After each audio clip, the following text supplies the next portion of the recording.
Hi viewers, welcome back to my channel EJ Law Academy by Mrs. Kritika Singh. पिछली video में मैंने share किया था कि मेंस के आंसर राइटिंग के लिए क्या-क्या चीजें इंपॉर्टेंट है। तो सबसे पहले तो क्वेश्चन को अंडरस्टैंड करना और समझना सबसे इंपॉर्टेंट है।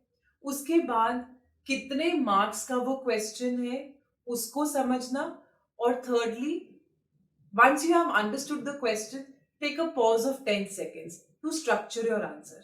ये सब मैंने अपनी पिछली वीडियो में शेयर किया था।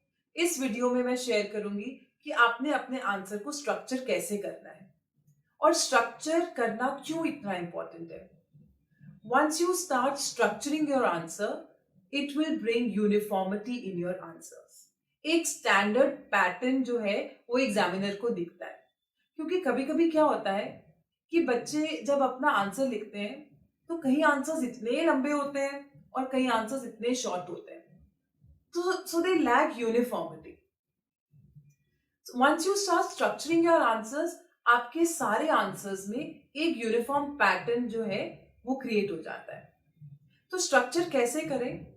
हमारे को जो मेंस एग्जामिनेशन में क्वेश्चंस आते हैं वो दो तरीके के क्वेश्चंस आते हैं majorly. One is the problem based question and second is theoretical or quotational questions. तो जो प्रॉब्लम बेस्ड क्वेश्चन होते हैं उसमें आपको एक प्रॉब्लम दी जाती है। तो जो एक प्रॉब्लम बेस्ड क्वेश्चन को आंसर करने की मेंस एग्जामिनेशन में एक स्ट्रैटेजी होती है, वो होती है कि सबसे पहले तो आप क्वेश्चन को समझिए। क्वेश्चन को समझने के बाद you please go on to the provision कि कौन सा प्रोविजन अट्रैक्ट हो रहा है। तो जो हमने क्वेश्चन दिया था, that question was from the illustration to section 92 of Indian penal code.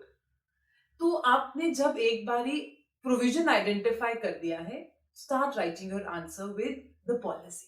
सबसे पहला रूल है पॉलिसी से स्टार्ट कीजिए, ऑब्जेक्ट से स्टार्ट कीजिए। Once you have given the policy in 2 to 3 lines, उसके बाद you please go on to the appropriate provision which is attracted. उस प्रोविजन के इसेंशियल इंग्रेडिएंट्स को आप मेंशन कीजिए अपने ही वर्ड्स में। और एक बार आप जब इसेंशियल्स दे देते हैं प्रोविजन के, फिर थर्ड पैराग्राफ में आपने उनको अप्लाई करना है टू द गिवन सिचुएशन।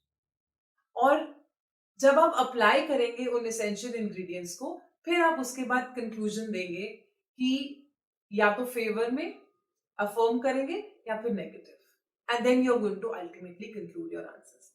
और इस पूरे आंसर राइटिंग में जब आप पॉलिसी से स्टार्ट करेंगे, प्रोविजन पे जाएंगे, प्रोविजन के इसेंशियल्स देने के बाद आप अपनी जो गिवन क्वेश्चन है उसमें वो इसेंशियल्स को अप्लाई करेंगे और फिर फाइनली कंक्लूड करेंगे। ये तो हो गया आपका एक बेसिक स्ट्रक्चर। अब इसमें जब आपने नट्स एंड रीजंस ऐड करने हैं, तो उसमें आप केस लॉस और इंटरलिंकिंग ऑफ लॉस भी दे सकते हैं। जैसे अगर इंडियन पीनल कोड का जो भी हमने क्वेश्चन दिया था, उसमें आप बीओपी मेंशन कर सकते हैं, burden of proof from the Indian Evidence Act. And also, you can give some latest or landmark judgments of the honorable courts. So that was with respect to problem-based question. In my next video, I will be sharing how to structure your answer with respect to the theoretical or the quotational question. Till then, keep solving our sample questions for mains, which we will be sharing tomorrow, and the answer to it will be shared on Monday. Thank you.